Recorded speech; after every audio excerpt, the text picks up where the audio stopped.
Epistemic network analysis, or ENA, is a tool in quantitative ethnography used for modeling the connections between constructs and data. This tool is completely free. In this tutorial, we will walk through using the ENA Webtool. First, set up an account and log in. You can use an existing Google account or sign up with an email. Next, upload your dataset. For this demo, we will use a sample dataset of online reviews of the reunion special of the US TV show Friends. To add your data, click on the New Set button and name your dataset. You're able to choose a mode, tutorial or manual. For new users, we recommend using the tutorial mode, which will walk you through the necessary selections to generate a model. First, you will need to choose the units. Units can refer to people, concepts, groups, or anything whose network of connections you want ENA to model. For this demo, we will choose the response ID, which represents each response. Next is the conversations.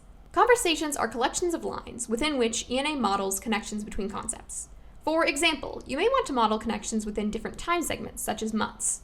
For this base model, since each row in our dataset represents unique responses, we'll define our conversations as response ID. Next, you will need to define the stanza window. You have two options to model conversations in ENA. One, using the whole conversation, or two, using a stanza window.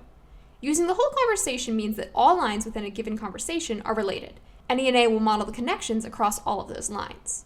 Using a moving stanza window means that ENA will model connections using a moving window within the conversation.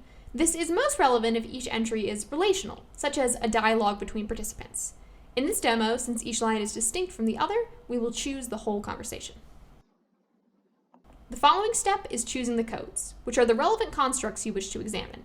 You need to select at least 3 constructs to generate a model, but preferably no more than 10 constructs, since using too many codes makes the connections too difficult to understand. For this example, since we only have 6 codes, we'll choose all of them. The last step is to define how we want to group the responses. We can use these groups to compare the networks. Let's group the responses by the rating the reviewers gave to the show.